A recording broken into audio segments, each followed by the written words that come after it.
بسم الله الرحمن الرحيم. الحمد لله رب العالمين، صلى الله وسلم على نبينا محمد وعلى آله وصحبه أجمعين. أما بعد، فيقول العلامة ابن قيم الجوزية رحمه الله وغفر له ولشيخنا والمسلمين في كتابه الداء والدواء، قال: ومنها أن كل معصية من المعاصي فهي ميراث عن أمة من الأمم التي أهلكها الله عز وجل، فاللوطية ميراث عن قوم لوط، وأخذ الحق بالزائد ودفعه بالناقص ميراث من قوم شعيب، والعلو في الأرض والفساد ميراث عن قوم فرعون، والتكبر والتجبر ميراث عن قوم هود. فالعاصي لابس ثياب بعض هذه الأمة وهم أعداء الله، لابس ثياب بعض هذه الأمم وهم أعداء الله. وقد روى عبد الله بن أحمد رحمه الله في كتابه الزهد لأبيه عن مالك بن دينار قال: أوحى الله إلى نبي من أنبياء بني إسرائيل أن قل لقومك: لا تدخلوا مداخل أعدائي، ولا تلبسوا ملابس أعدائي، ولا تركبوا مراكب أعدائي، ولا تطعموا مطاعم أعدائي، فتكونوا أعدائي كما هم أعدائي. وفي مسند أحمد من حديث عبد الله بن عمر رضي الله عنهما عن النبي صلى الله عليه وسلم قال: بعثت بالسيف بين يدي الساعة حتى يعبد الله وحده لا شريك له، وجعل رزقي تحت ظل رمحي، وجعل الذلة والصغار على من خالف أمري، ومن تشبه بقوم فهو منهم. بسم الله الرحمن الرحيم. الحمد لله رب العالمين، وأشهد أن لا إله إلا الله وحده لا شريك له، وأشهد أن محمدًا عبده ورسوله، صلى الله وسلم عليه وعلى آله وأصحابه أجمعين. اللهم إنا نسألك علما نافعا ورزقا طيبا وعملا متقبلا. أما بعد، فهذا أثر من آثار الذنوب وعاقبة من عواقب الذنوب أنها تجعل المذنب متشبها بأمة من الأمم الكافرة التي حلت بها عقوبة الله ومقته وسخطه وغضبه جل في علاه. والعاصي في عصيانه لله عز وجل وارث من تلك الأمم نصيبا من أفعالهم المشينة التي كانت موجبا لسخط الله سبحانه وتعالى عليهم، كما أن المطيع وارث في طاعته لأنبياء الله. قال عليه الصلاة والسلام: وإن العلماء ورثة الأنبياء، فإن الأنبياء لم يورثوا دينارا ولا درهما، وإنما ورثوا العلم، فمن أخذه أخذ بحظ وافر، أي من ميراث الأنبياء. والعاصي لله سبحانه وتعالى وارث للأمم التي سخط الله عليها لفعائلها الشنيعة وآثامها وفعلهم لما يسخط الله سبحانه وتعالى. فمن آثار الذنوب وعواقبها الوخيمة أن المذنب متشبه بأولئك أو بتلك الأمم في بعض أفعالهم، ووارث لهم بعض صفاتهم وخصالهم التي أوجبت سخط الله جل وعلا.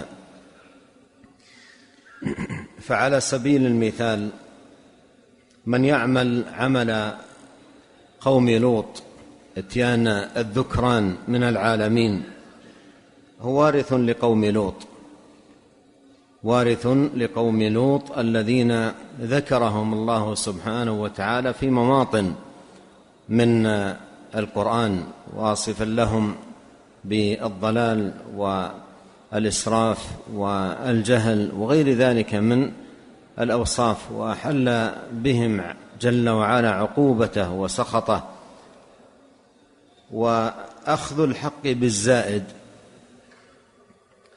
ودفعه بالنقصان ميراث عن قوم شعيب، ولا تنقصوا المكيال والميزان، فكانوا إذا اكتالوا على الناس يستوفون، وإذا كالوهم أو وزنوهم يخسرون، فيبخسون الناس حقهم. فمن كان يتعامل في بيعه وشرائه بهذه الطريقة، يتعامل في كيله ووزنه بهذه الطريقة، فهذا العمل الذي يعمله هو ميراث ورثه عن تلك الأمة التي غضب الله سبحانه وتعالى عليها.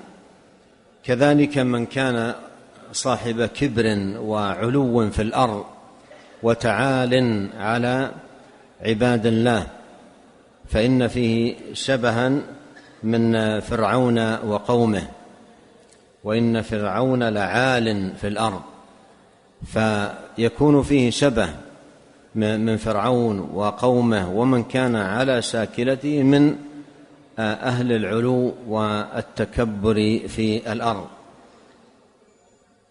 والتكبر والتجبر ميراث عن قوم هود، فالعاصي لابس ثياب بعض هذه الأمم وهم أعداء الله. وأورد رحمه الله هذا الخبر من أخبار بني إسرائيل أن الله أوحى إلى نبي من أنبيائهم أن قل لقومك لا يدخلوا مداخل أعدائي، ولا يلبسوا ملابس أعدائي، ولا يركبوا مراكب أعدائي. المقصد أن لا يتشبهوا بأعداء الله في خصائصهم وصفاتهم، سواء في لباسهم أو في طريقة أكلهم أو في طريقة دخولهم وخروجهم ونحو ذلك، لا يتشبه بهم فيما هو من خصائصهم. قال فتكون أعدائي كما هم أعدائي. المعنى الذي جاء في هذا الخبر هو بمعنى ما جاء في الحديث الصحيح الذي ساقه المصنف رحمه الله بعده، وهو قول نبينا صلى الله عليه وسلم: من تشبه بقوم فهو منهم. من تشبه بقوم فهو منهم، من تشبه بهم في خصائصهم، سواء في دخولهم أو خروجهم أو أكلهم أو شربهم أو لباسهم أو نحو ذلك، في الأمور التي هي من خصائصهم فهو منهم. فتكون أعدائي كما هم أعدائي، فتكون أعدائي كما هم أعدائي، أي فهو منهم، كما جاء في الحديث عن نبينا الكريم عليه الصلاة والسلام. نعم. قال رحمه الله: فصل: ومنها أن المعصية سبب لهوان العبد على ربه وسقوطه من عينه. قال الحسن البصري: هانوا عليه فعصوه، ولو عزوا عليه لعصمهم. وإذا هان العبد على الله لم يكرمه أحد، كما قال الله تعالى: ومن يهن الله فما له من مكرم. وإن عظمهم الناس في الظاهر لحاجتهم إليهم أو خوفا من شرهم، فهم في قلوبهم أحقر شيء وأهونه. ومنها نعم، هذا أيضا من عواقب الذنوب، أن المعصية سبب لهوان العبد على الله، سبب لهوان العبد على الله، كما أن الطاعة سبب لعلو مكانة الشخص ورفعته ورفعة منزلته عند الله سبحانه وتعالى. المعصية سبب لهوان العبد على الله، وإذا هان العبد على الله سبحانه وتعالى هلك. ومن يهن الله فما له من مكرم، أي لا يجد من يكرمه، ومن يهن الله فما له من مكرم، أي لا يجد من يكرمه. فهذا أثر من آثار الذنوب أنها توجب هوان العبد على الله سبحانه وتعالى. قال: وإن عظمهم الناس، يعني بعض أهل المعاصي قد يكون معظمين عند بعض الناس لا لمكانة لهم في قلوب الناس، وإنما لحاجات أخرى. قد يكرمه لحاجة عنده وقلبه يبغضه، قد يكرمه خوفا منه وخوفا من بطشه وأذاه ونحو ذلك، لكن المعصية سبب لهوان العبد، سبب لهوان العبد. نعم. قال: ومنها أن العبد لا يزال يرتكب الذنب حتى يهون عليه ويصغر في قلبه، وذلك علامة الهلاك، فإن الذنب كلما صغر في عين العبد عظم عند الله. وقد ذكر البخاري في صحيحه عن ابن مسعود رضي الله عنه قال: إن المؤمن يرى ذنوبه كأنه في أصل جبل يخاف كأنها في أصل جبل يخاف أن يقع عليه، وإن الفاجر يرى ذنوبه كذباب وقع على أنفه فقال به هكذا فطار. أيضا هذا من الآثار التي تترتب على الذنوب أن ارتكاب العبد للذنب واستمراءه له واستمراره في فعله يوجب هوان الذنب عنده، لأن المرء أول ما يذنب، أول ما يبدأ يقع في الذنب يحس بكبره وعظمه، يحس بذلك. إذا استمر في الذنب يصغر هذا الكبر للذنب في عينه ويهون عنده، حتى يصل إلى مرحلة يفقد هذا الإحساس، حتى يصل إلى مرحلة يفقد هذا الإحساس، بل والعياذ بالله ربما وصل إلى مرحلة يتفاخر فيها بفعله لذلك الذنب.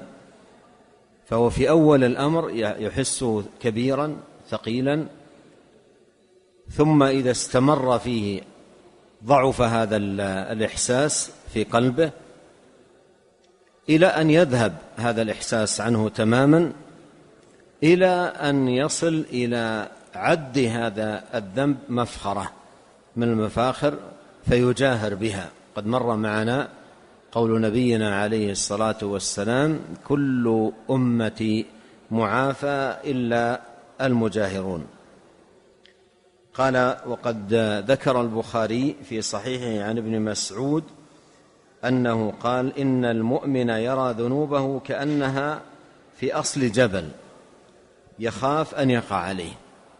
الجبل ليس بالهين، إذا كان الإنسان في حافة جبل أو طرفه وهو خائف أن يسقط عليه هذا الجبل،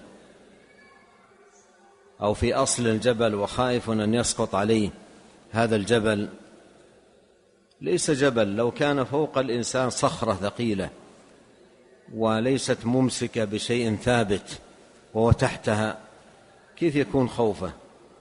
كيف لو كانت جبلا كبيرا؟ فالمسلم يحس أن ذنبه أو ذنوبه كأنه تحت أصل جبل خائف أن يسقط عليه الجبل. قال: والفاجر يرى ذنوبه كذباب وقع على أنفه فقال به هكذا، يعني هش الذباب عن أنفه، يعني لا يراه شيئا، لا يرى ذنبه شيء، كأنه ذباب وقع على أنفه فقال هكذا. فرق بين هذا وذاك، فرق بين من يحس أن الذنب عظيما وبين من يراه كذباب وقع على أنفه فقال به هكذا فطار. لكن السؤال هنا: هذا الذي يحس أن ذنبه كذباب وقع على أنفه فقال به هكذا فطار، هل كان بهذه الصفة من بدء الأمر؟ هل كان بهذه الصفة من بداية الأمر؟ لا والله، كان في بداية الأمر الذنب كبير عنده وعظيم جدا، ثم تمادى في الذنب وتمادى إلى أن وصل إلى هذه المرحلة لا يراه شيئا. فإذن هذا من خطورة المعاصي، من خطورة المعاصي أن العبد لا يزال يرتكب الذنب حتى يهون عليه ويصغر في عينه. نعم. قال رحمه الله: ومنها أن غيره من الناس والدواب يعود عليه شؤم ذنوبه فيحترق هو وغيره بشؤم الذنوب والظلم. قال أبو هريرة رضي الله عنه: إن الحبار لتموت في وكرها من ظلم الظالم. وقال مجاهد: إن البهائم تلعن عصاة بني آدم إذا اشتدت السنة وأمسك المطر، وتقول هذا بشؤم معصية بني آدم. وقال عكرمة: دواب الأرض وهوامها حتى الخنافس والعقارب يقولون منعنا القطر بذنوب بني آدم، فلا يكفيه عقاب ذنبه حتى يبوء بلعنة من لا ذنب له. هذا أيضا أثر من آثار الذنوب وعواقبها الوخيمة، أن الذنب يعود شؤمه على المذنب وعلى غيره، حتى إن شؤم ذنبه ليطال الدواب والبهائم والطيور. قال الله سبحانه وتعالى: ظهر الفساد في البر والبحر بما كسبت أيدي الناس. ظهر الفساد في البر والبحر بما كسبت أيدي الناس. ولهذا يروى في الآثار، منها هذه الآثار التي نقل الإمام ابن القيم رحمه الله تعالى، أن الدواب والطيور والبهائم وغيرها تتأذى من معاصي ابن آدم، وتقول منعنا القطر، منعنا المطر، بسبب معاصي بني آدم، بسبب معاصي بني آدم. فالمعاصي لها شؤم، وشؤمها قد يطال وينال الحشرات والدواب والبهائم.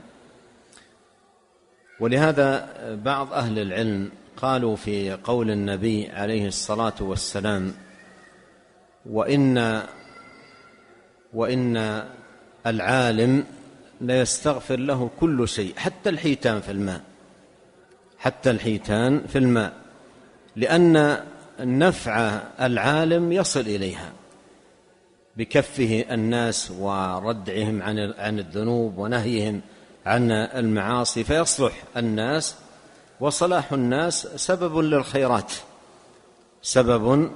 للخيرات، فيستغفر له كل شيء يستغفر له، لأنه الصلاح الذي يترتب عليه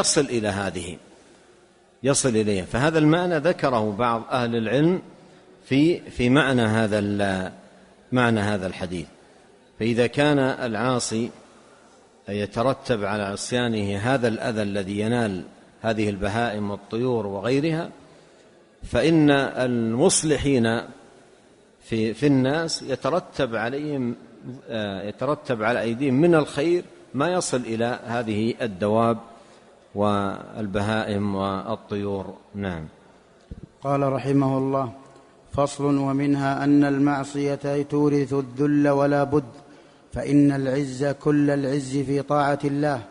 قال تعالى: من كان يريد العزة فلله العزة جميعا، أي فليطلبها بطاعة الله، فإنه لا يجدها إلا في طاعته.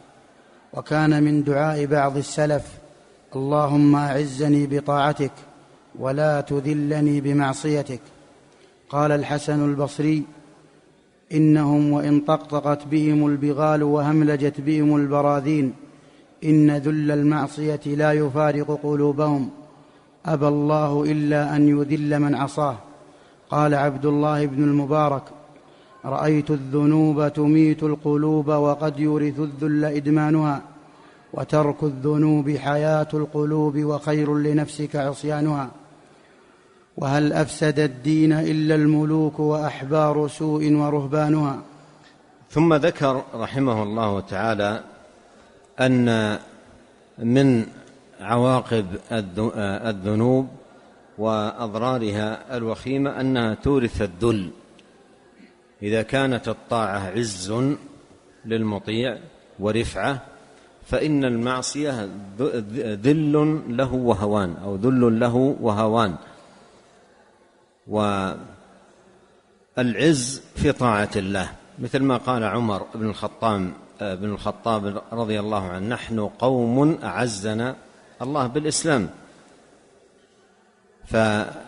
فالإسلام والطاعة لله سبحانه وتعالى هذا عز للعبد، عز للعبد ورفعة. والمعصية ذل وهوان، والمعصية ذل وهوان. فمن أراد العزة لله، فمن أراد العزة فليطلبها بطاعة الله سبحانه وتعالى. قال الحسن: إنهم أي العصاة وإن طقطقت بهم البغال وهملجت بهم البرادين، نوع من الخيل، إن ذل المعصية لا يفارق قلوبهم. يعني حتى وإن كانت عندهم مركوبات جميلة حسنة طيبة، فإن ذل المعصية لا يفارق قلوبهم. أبى الله إلا أن يذل من عصاه. نعم. قال رحمه الله: فصل: ومنها أن المعاصي تفسد العقل، فإن للعقل نورا والمعصية تطفئ نور العقل ولا بد، وإذا طفئ نوره ضعف ونقص. منها أن المعاصي تفسد العقل، سبب لفساد العقل. الطاعة تضيء العقل وتكسوه نورا، فيحسن المرء في استعمال عقله تفكرا وتأملا ونظرا في العواقب والمآلات وغير ذلك. فإذا غشى الذنوب وارتكبها أطفأت هذا الذي في عقله وأضرت بعقله، وأصبح يتحرك مسلوبا هذا النور والضياء الذي كان في عقله بسبب شؤم المعاصي والذنوب. نعم. قال رحمه الله: وقال بعض السلف: ما عصى الله أحد حتى يغيب عقله.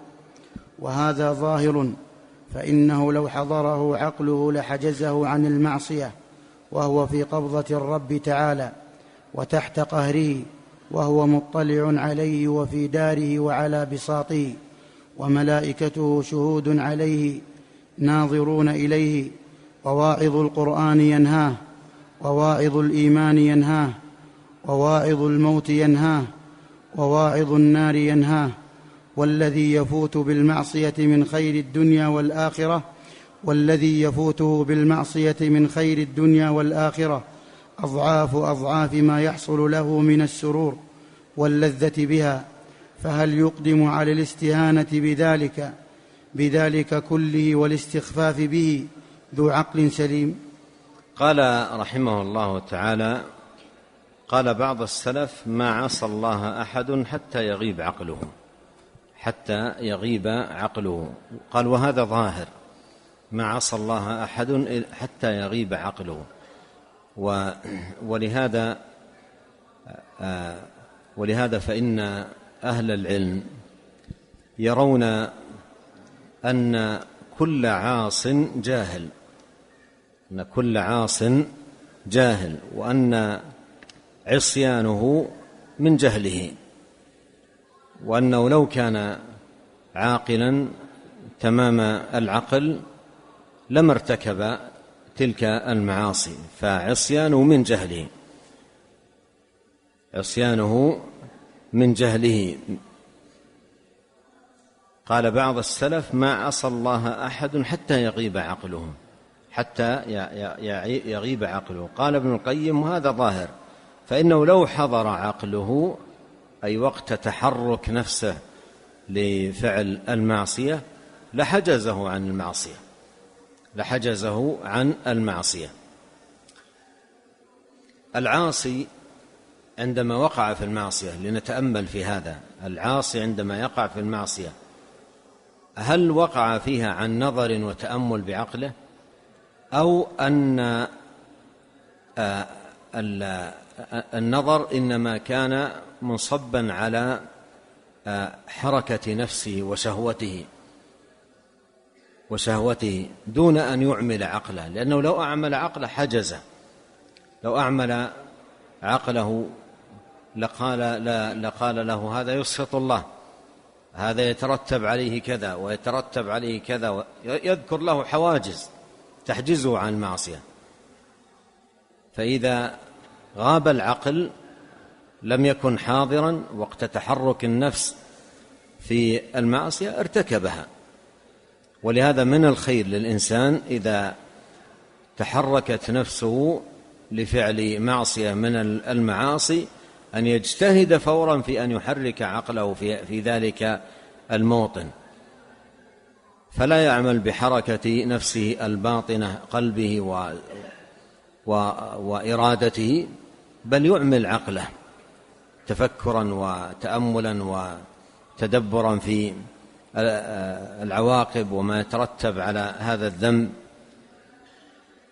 قال: فإنه لو حضره عقله لحجزه عن المعصية، وهو في قبضة الرب تعالى أو تحت قهره وهو مطلع عليه، وفي داره وعلى بساطه، وملائكته شهود عليه ناظرون إليه. وواعظ القرآن ينهاه، وواعظ الإيمان ينهاه، وواعظ الموت ينهاه، وواعظ النار ينهاه. هذه الأشياء كلها لا تظهر للإنسان وقت المعصية إلا أن حرك ماذا؟ إن حرك عقله تأملا وتفكرا، فإنه يكون بإذن الله سبحانه وتعالى حاجزا له عن المعاصي. نعم. قال رحمه الله: فصل: ومنها أن الذنوب إذا تكاثرت طبع على قلب صاحبها فكان من الغافلين، كما قال بعض السلف في قوله تعالى: كلا بل ران على قلوبهم ما كانوا يكسبون. قال: هو الذنب بعد الذنب. وقال الحسن: هو الذنب على الذنب حتى يعمى القلب. وقال غيره: لما كثرت ذنوبهم ومعاصيهم أحاطت بقلوبهم. وأصل هذا أن القلب يصدأ من المعصية، فإن زادت غلب الصدأ حتى يصير رانا، ثم يغلب حتى يصير طبعا وقفلا وختما، فيصير القلب في غشاوة وغلاف. فإن حصل له ذلك بعد الهدى والبصيرة انتكس فصار أعلاه أسفله، فحينئذ يتولاه عدوه ويسوقه حيث أراد. هذه أيضا من عواقب الذنوب أنها إذا تكاثرت طبع على قلب صاحبها. قد مر معنا في حديث نبينا عليه الصلاة والسلام أنه قال: إذا أذنب العبد نكت في قلبه نكتة سوداء، فإن تاب ونزع واستغفر صقل، وإذا زادت أي النكت حتى تعلو قلبه، وذلك الران. ثم تلا قول الله سبحانه وتعالى: كلا بل ران على قلوبهم ما كانوا يكسبون، أي من الذنوب والمعاصي. فالمعاصي يترتب عليها أنه ينكت في القلب نكتة تلو الأخرى، وهكذا إلى أن تغطي هذه النكت السوداء قلب المرء فيطبع على القلب، وتغطي هذه المعاصي على قلبه، وذلك الران. كلا بل ران على قلوبهم أي غطى عليها ما كانوا يكسبون. نعم. قال رحمه الله: فصل. ومنها أن الذنوب. وأصل هذا أن القلب يصدى من المعصية. يقول وأصل هذا أن القلب يصدى من المعصية، يعني المعاصي يترتب عليها صدى القلوب، فالقلوب تصدى بالمعاصي وجلاء صدائها ذكر الله، وجلاء صدائها ذكر الله. فإذا ذكر الله وأقبل عليه وأناب إليه سبحانه وتعالى صقل قلبه، كما قال نبينا عليه الصلاة والسلام. نعم. قال رحمه الله: فصل. ومنها أن الذنوب تدخل العبد تحت لعنة رسول الله صلى الله عليه وسلم، فإنه لعن على معاصٍ وغيرها أكبر منها، فهي أولى بدخول فاعلها تحت اللعنة.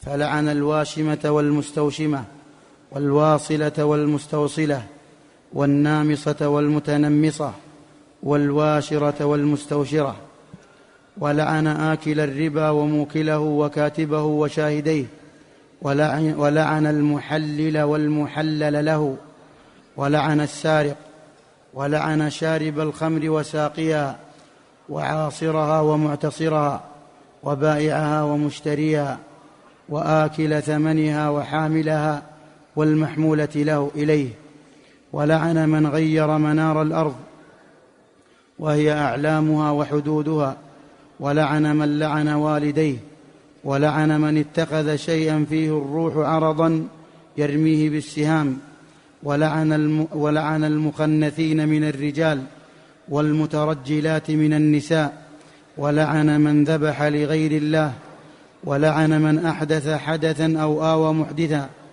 ولعن المصورين، ولعن من عمل عمل قوم لوط، ولعن من سب أباه، ولعن من سب أمه، ولعن من كمه أعمى عن الطريق، ولعن من كمه أعمى أي أظل أعمى عن الطريق،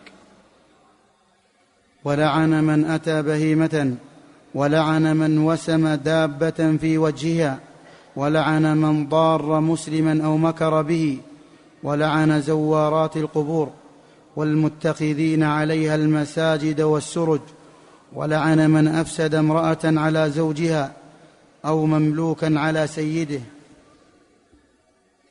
ولعن من أتى امرأة في دبرها، وأخبر أن من باتت مهاجرة لفراش زوجها لعنتها الملائكة حتى تصبح، ولعن من انتسب إلى غير أبيه، وأخبر أن من أشار إلى أخيه بحديدة فإن الملائكة تلعنه، ولعن من سب الصحابة. وقد لعن الله في كتابه من أفسد في الأرض وقطع رحمه وآذاه وآذى رسوله صلى الله عليه وسلم، ولعن من كتم ما أنزل الله سبحانه من البينات والهدى، ولعن الذين يرمون المحصنات الغافلات المؤمنات بالفاحشة، ولعن من جعل سبيل الكافر أهدى من سبيل المؤمن المسلم، ولعن رسول الله صلى الله عليه وسلم الرجل يلبس لبسة المرأة والمرأة تلبس لبس الرجل، ولعن الراشي والمرتشي والرائش وهو الواسطة في الرشوة، ولعن على أشياء أخرى غير هذه.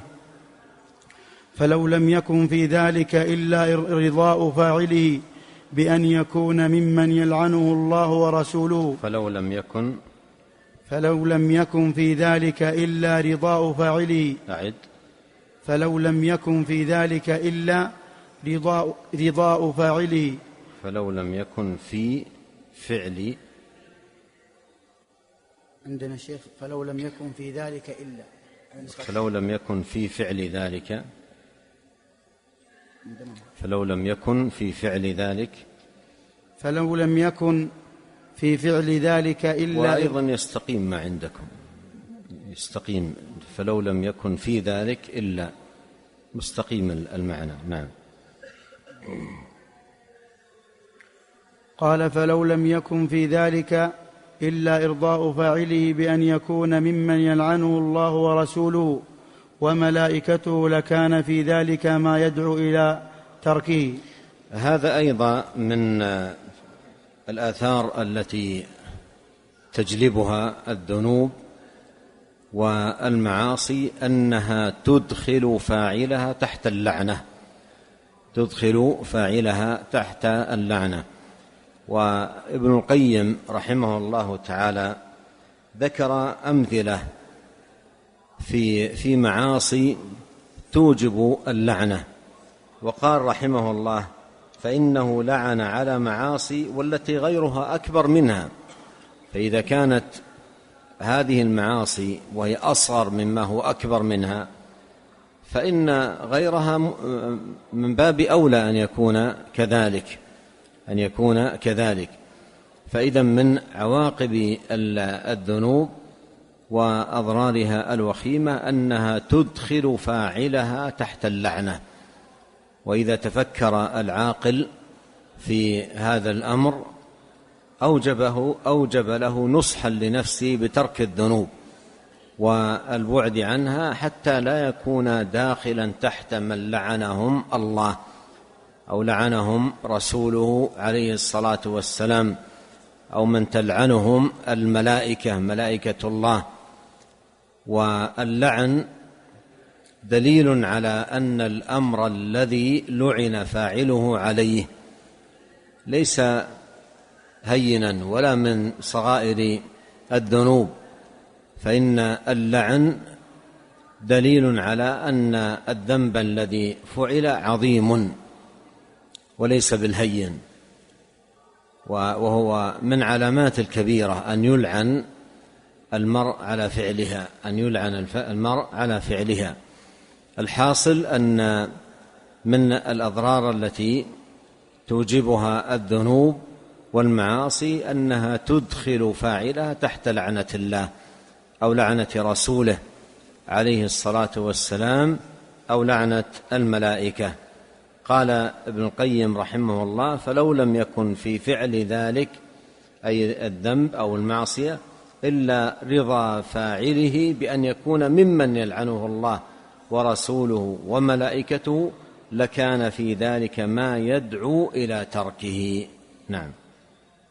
قال رحمه الله: فصل: ومنها حرمان دعوة رسول الله صلى الله عليه وسلم ودعوة الملائكة، فإن الله سبحانه أمر نبيه أن يستغفر للمؤمنين والمؤمنات، وقال تعالى: الذين يحملون العرش ومن حوله يسبحون بحمد ربهم ويؤمنون به ويستغفرون للذين آمنوا ربنا وسعت كل شيء رحمة وعلما فاغفر للذين تابوا واتبعوا سبيلك وقهم عذاب الجحيم ربنا وأدخلهم جنات عدن التي وعدتهم ومن صلح من آبائهم وأزواجهم وذرياتهم إنك أنت العزيز الحكيم وقهم السيئات ومن تق السيئات يومئذ فقد رحمته وذلك هو الفوز العظيم.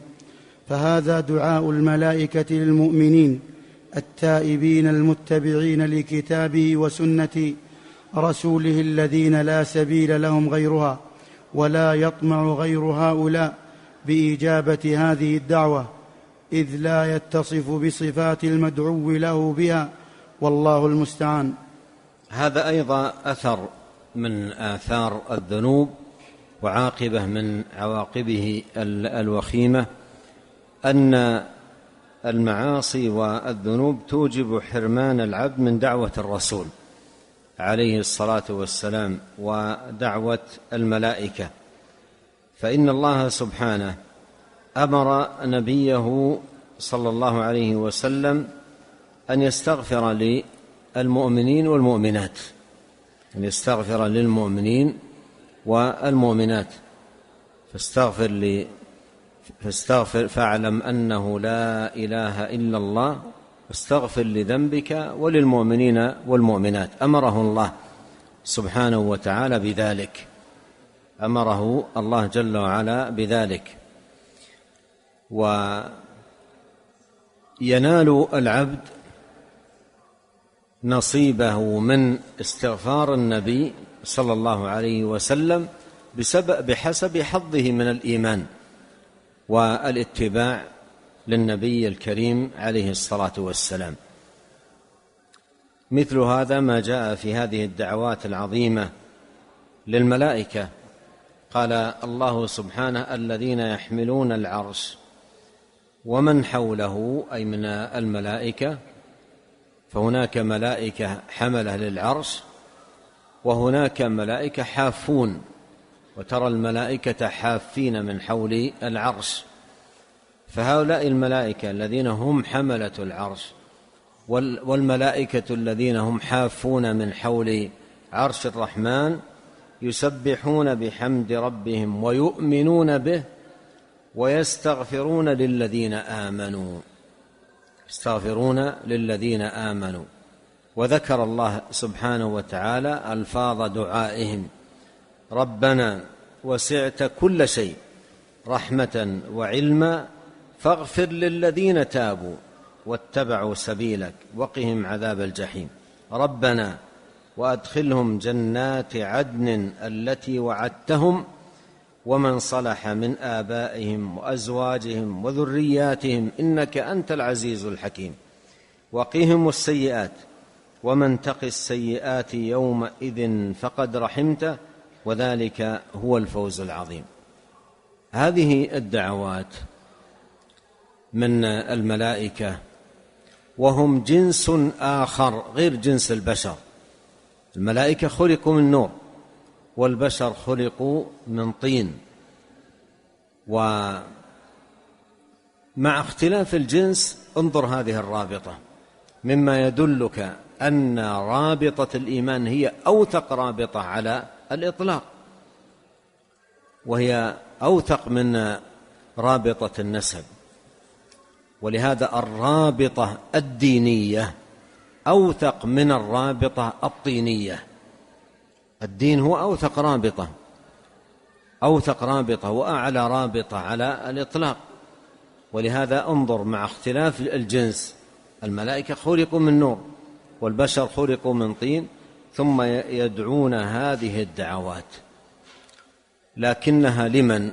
وهذا موطن الشاهد من السياق: للذين آمنوا وتابوا واتبعوا سبيل النبي عليه الصلاة والسلام الذي هو شرع الله جل في علاه. ولهذا قال ابن القيم: فهذا دعاء الملائكة للمؤمنين، هذا أخذه من قوله ويستغفرون للذين آمنوا، التائبين المتبعين لكتابه وسنة رسوله صلى الله عليه وسلم لا سبيل له غيرهما. هذا أخذه من قوله فاغفر للذين تابوا واتبعوا سبيلك، اتبعوا سبيلك. لا سبيل إلى الله من غير الكتاب والسنة، سبيله الكتاب والسنة، كتابه وسنة نبيه عليه الصلاة والسلام.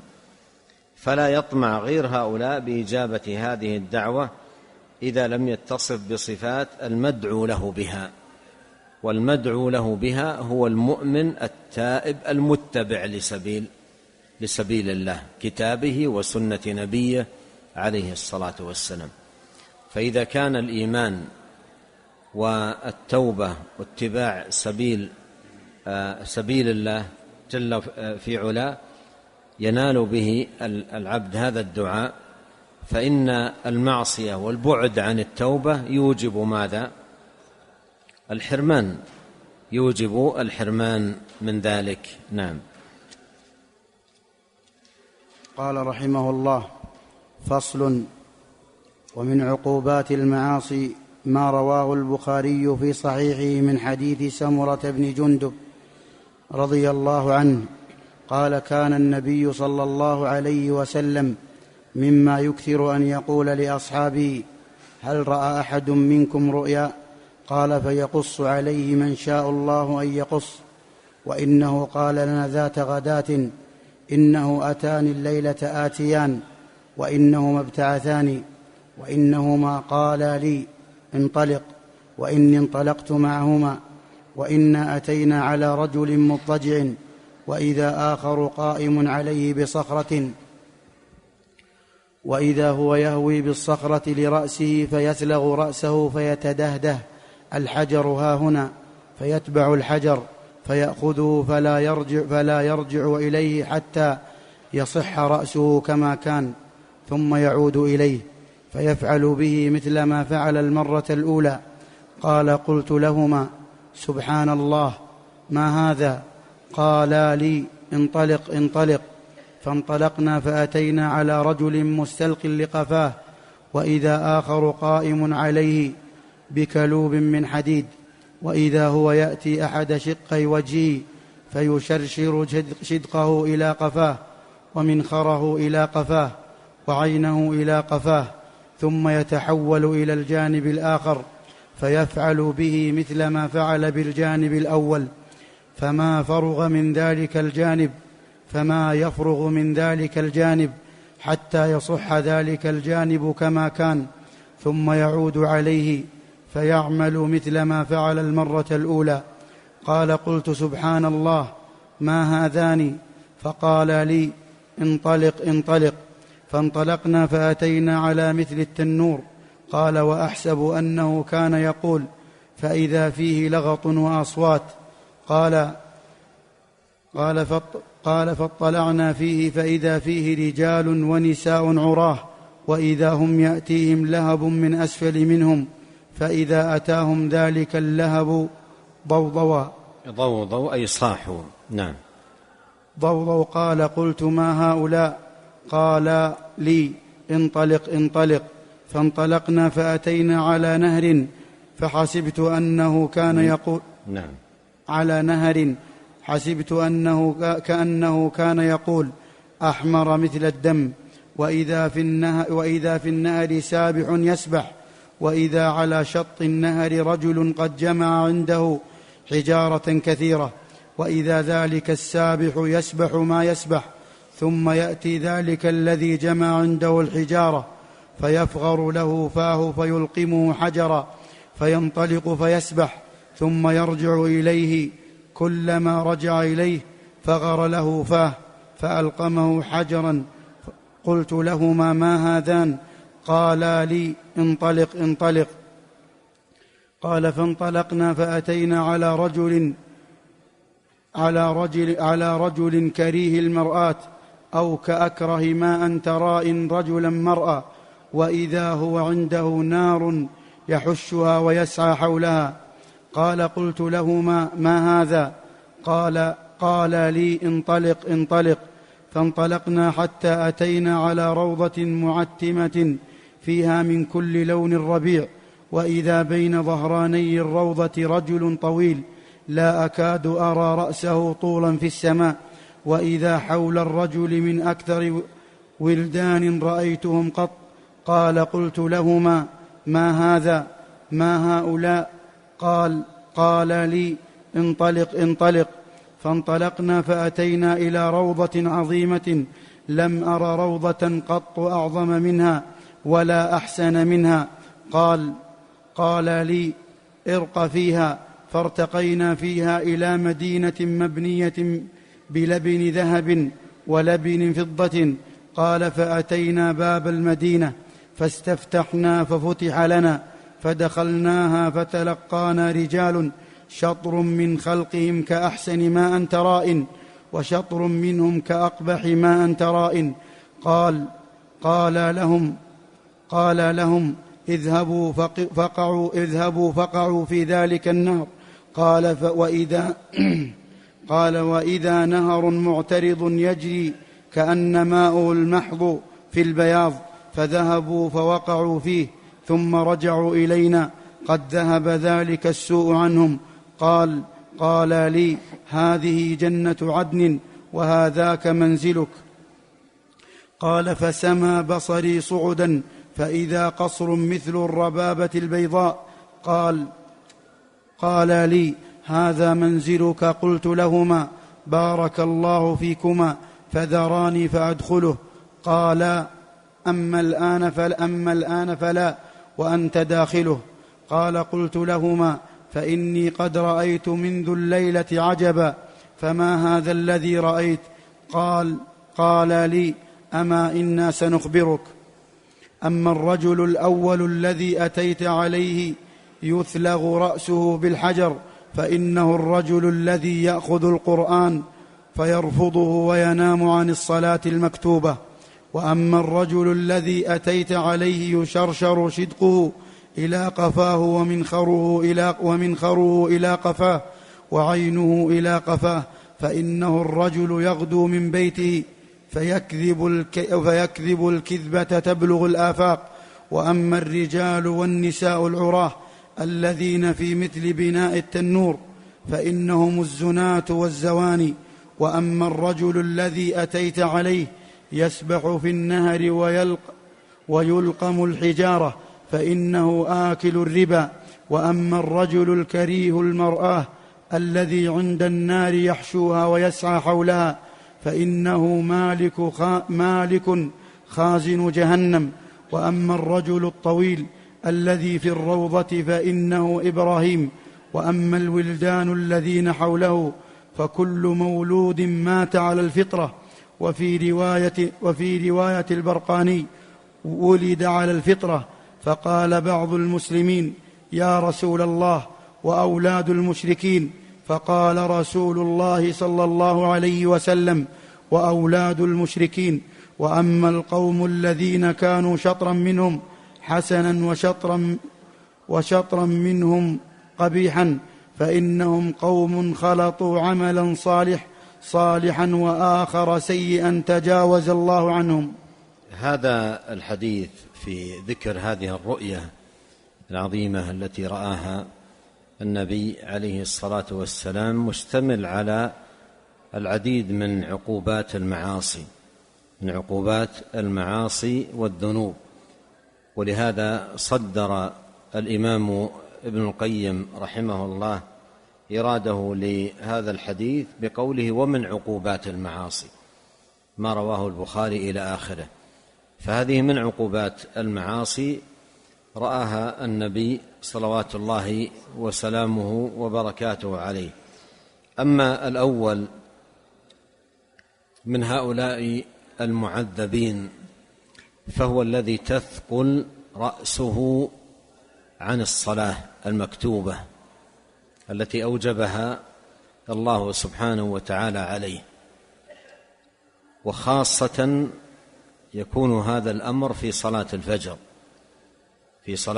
الفجر، ويتحول في زماننا هذا في شهر رمضان إلى صلاة الظهر، لأن كثير من الناس يسهر في ليالي رمضان حتى يتسحر ويصلي الفجر ثم ينام، فيتحول الثقل الذي كان عنده عن صلاة الفجر إلى ثقل عنده عن صلاة الظهر والعياذ بالله، فيثقل رأسه عن الصلاة المكتوبة. وهذا أمر خطير جدا. ولهذا ينبغي على كل من يضع رأسه على الوسادة لينام أن ينتبه. قد تكون هذه الوسادة الوثيرة المريحة سبب لأن يثلغ رأسه يوم القيامة. نعم، قد تكون هذه الوسادة سبب لأن يثلغ رأسه يوم القيامة، يضرب بصخرة حتى ينثلق، ثم يلتئم ويضرب حتى ينثلق وهكذا. فالوسادة أمرها خطير جدا.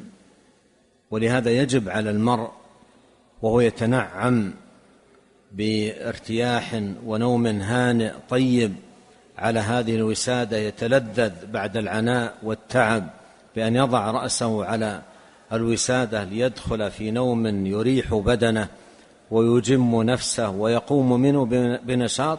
عليه أن ينتبه لهذا المعنى ويسأل ربه أن يعينه على النهوض للصلاة، وألا تكون هذه الوسادة سبب لعقوبة الله. وقد كان نبينا كما صح في الحديث إذا عرس بليل، يعني نام في وقت متأخر من الليل، أقام ساعده أقام ساعده، يعني وضع ساعده بهذه الطريقة، ووضع كفه ووضع خده على كفه ونام. ولو تجرب هذه النومة وأنت في غاية التعب محتاج إلى الراحة الشديدة، تجد أنها نومة متعبة ولا يمكن أن تستغرق في النوم، لكن إذا عظمت الصلاة في قلبك رضيت بهذه النومة. لأن من يأتي في آخر الليل متعبا ويلقي رأسه على الوسادة وهو أصلا لا يفكر في مسألة الصلاة، وإنما يفكر فقط في راحة بدنه، ثم يصبح وتطلع الشمس وهو على فراشه خامد لا يقوم، هذه مصيبة عظيمة. ولهذا الوسادة خطيرة جدا. ولي خطبة جمعة بعنوان الوسادة وإضاعة الصلاة، لأن يجب على المرء أن ينتبه لشأن الوسادة. الوسادة هذه الوثيرة الجميلة كثير من الناس ربما تكون سبب لأن يثلغ رأسه مرات يوم القيامة، يلتئم ويثلغ يلتئم ويثلغ وهكذا عقوبة له والعياذ بالله. قال الذي أتيت عليه يثلغ رأسه بالحجر فإنه الرجل يأخذ القرآن فيرفض وينام عن الصلاة المكتوبة. وينام عن الصلاة المكتوبة، قوله وينام عن الصلاة المكتوبة هذا مثال لرفضه للقرآن. قوله ينام عن الصلاة المكتوبة هذا مثال لرفضه للقرآن، لأن رفض القرآن ترك العمل به. رفض القرآن أو هجر القرآن ترك العمل بالقرآن. كتاب أنزلناه إليك مبارك ليدبروا آياته وليتذكر أولو الألباب. فإذا كان يحفظ حروفه ولا يقيم حدوده فهذا رفض القرآن، لأن القرآن أنزل ليعمل به، أنزل ليعمل به. الذين آتيناهم الكتاب يتلونه حق تلاوته، أي يعملون به.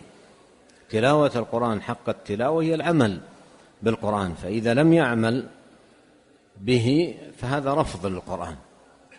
وأعظم من ذلك، أعظم ما يكون من ذلك أن ينام عن الصلاة المكتوبة، أن ينام عن الصلاة المكتوبة. وهذا النوم عن الصلاة المكتوبة قد يبتلى به بعض الحفاظ للقرآن. نعم، قد يبتلى به بعض الحفاظ، يكون حافظ القرآن حفظا متقنا، لو قرأ لا يخطي في حرف من إتقانه لحفظه، لكن ينام عن الصلاة المكتوبة. هذا النوم عن الصلاة المكتوبة رفض القرآن. كم في القرآن من الآيات فيها الأمر بإقام الصلاة والمحافظة على الصلاة، وأن الصلاة لها وقت موقوت وزمان محدد، وتهديد للساهين عن الصلاة المؤخرين لها عن وقتها، فويل للمصلين فخلف من بعدهم خلف. كم في القرآن من الآيات في هذا المعنى. فإذا كان ينام عن الصلاة المكتوبة هذا من أشد ما يكون من الرفض للقرآن الكريم. فالحاصل أن هذا من العقوبات، هذا نوع من العقوبات. والجزاء من جنس العمل، الجزاء من جنس العمل. لما كانت المعصية هنا ثقل رأس عن فريضة الله كانت عقوبته ثلق رأسه. لما كانت معصيته ثقل رأسه عن طاعة الله صارت العقوبة ثلق رأسه. نسأل الله جل وعلا أن يعين الجميع وأن يعيذ الجميع. نسأل الله أن يعين الجميع وأن يعيذ الجميع، وأن يصلح أبناءنا وأبناء المسلمين بمنه وكرمه.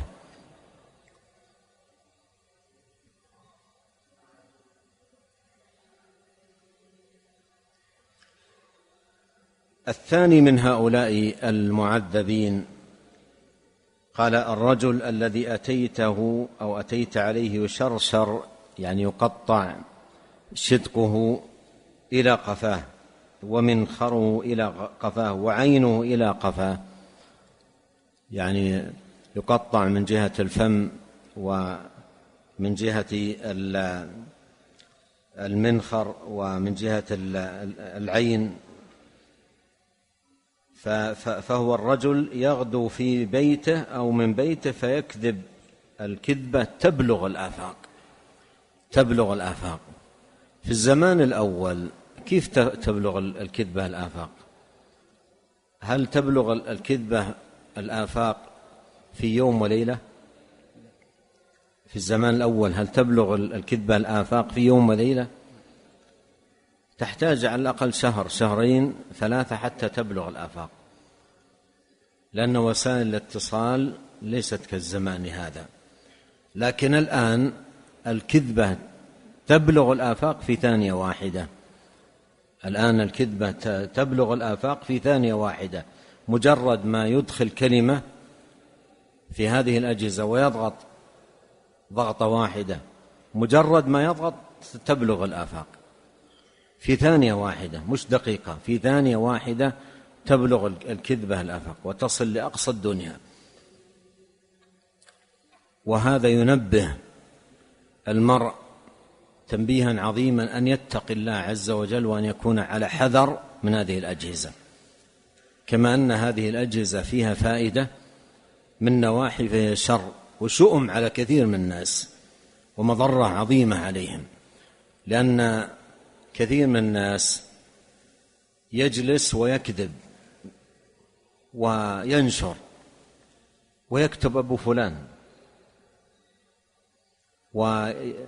ويفتري ويلصق تهما إلى آخره، ويقول لا أحد يعرفني أو يعلم بحالي، وما علم أن رب العالمين مطلع عليه وأن أعماله كلها محصاة، ما يلفظ من قول إلا لديه رقيب عتيد، أحصاه الله ونسوه. فهذه عقوبة لهؤلاء، هذه عقوبة، بل هذه من العقوبات التي لهؤلاء. وليتفكر كيف أنه يوم القيامة يشرشر صدقه إلى قفاه ومنخره إلى قفاه وعينه إلى قفاه، ثم يلتئم ويعاد ذلك. والثالث من هؤلاء المعاقبين الزنات، فإنهم يكونون عراة في مثل التنور، ويأتيهم اللهب والنار المصطلية من تحتهم يصيحون، وعقوبة لهم من جنس أعمالهم، لما تلذذوا تلك اللذة المحرمة أوجبت لهم هذه العقوبة. وأما الرجل الذي أتيت عليه يسبح في النهر ويلقى من الحجر فإنه آكل الربا، هذه من عقوبته يوم القيامة، ليست هذه عقوبته فقط، بل هذه من عقوبته يوم القيامة. وأما الرجل الكريه المرآة الذي عند النار يحشها ويسعى حولها فإنه مالك يوقدها، يحشها أي يوقدها، فإنه مالك خازن جهنم. وأما الرجل الطويل الذي في الروضة فإنه إبراهيم الخليل عليه الصلاة والسلام. الحاصل أن هذا الذي تقدم ذكر لبعض العقوبات التي تكون يوم القيامة. نعم. قال رحمه الله: فصل: ومن آثار الذنوب والمعاصي أنها تحدث في الأرض أنواعا من الفساد في المياه والهواء والزرع والثمار والمساكن. قال تعالى: ظهر الفساد في البر والبحر بما كسبت أيدي الناس ليذيقهم بعض الذي عملوا لعلهم يرجعون. قال مجاهد: إذا ولي الظالم سعى بالظلم والفساد فيحبس الله بذلك القطر ويهلك الحرث والنسل والله لا يحب الفساد. ثم قرأ: ظهر الفساد في البر والبحر بما كسبت أيدي الناس ليذيقهم بعض الذي عملوا لعلهم يرجعون. ثم قال أما والله ما هو بحركم هذا، ولكن كل قرية على ماء جار فهو بحر. وقال عكرمة: ظهر الفساد في البر والبحر، أما إني لا أقول لكم بحركم هذا، ولكن كل بحر على ماء. وقال قتادة: أما البحر كل قرية على ماء، كل قرية على ماء. وقال قتادة: أما البحر فأهل العمود، أما البر فأهل العمود، وأما البحر فأهل القرى والريف. قلت: وقد سمى الله تعالى الماء العذب بحرا فقال: وما يستوي البحران هذا عذب فرات سائغ شرابه وهذا ملح أجاج. وليس في العالم بحر حلو واقفا، وإنما هي الأنهار الجارية، والبحر المالح هو الساكن. فسمى القرى التي عليها المياه الجارية باسم تلك المياه. وقال ابن زيد: ظهر الفساد في البر والبحر. قال: الذنوب. قلت: أراد أن الذنوب سبب الفساد الذي ظهر، وإن أراد أن الفساد الذي ظهر هو الذنوب نفسها فيكون اللام في قوله ليذيقهم بعض الذي عملوا لام العاقبة والتعليل. وعلى الأول فالمراد بالفساد النقص والشر والآلام التي يحدثها الله في الأرض عند معاصي العباد، فكلما أحدثوا ذنبا أحدث الله لهم عقوبة، كما قال بعض السلف: كلما أحدثتم ذنبا أحدث الله لكم من سلطانه عقوبة. والظاهر والله أعلم أن الفساد المراد به الذنوب وموجباتها، ويدل عليه قوله تعالى: ليذيقهم بعض الذي عملوا. فهذا حالنا، وإنما أذاقنا الشيء اليسير من أعمالنا، فلو أذاقنا كل أعمالنا لما ترك على ظهرها من دابة. ومن تأثير نعم، هذا أيضا من عواقب الذنوب وآثار المعاصي أنها تحدث أنواع الفساد في الأرض، ولهذا مر معنا أن الدواب والطير تلعن أهل المعاصي والذنوب لما يترتب على عصيان من الآثار السيئة، من قلة الأمطار وجفاف الأرض وزوال البركة منها. وهذه الآثار للذنوب تدل على عظم خطورة الذنوب، وأنها يترتب عليها من المضار ما يكون به فساد البر والبحر، كما قال الله سبحانه وتعالى: ظهر الفساد في البر والبحر بما كسبت أيدي الناس ليذيقهم بعض الذي عملوا لعلهم يرجعون. ونقل ابن القيم رحمه الله تعالى نقولات عن غير واحد من السلف في معنى البر والبحر، وأن البحر ليس المراد به البحر المالح فقط، بل كل قرية عليها ماء، ولو ماء قليلا أو نهرا أو واديا أو منقعا للماء أو نحو ذلك، كلها يشملها هذا الفساد الذي هو من شؤم المعاصي وعواقبها الوخيمة.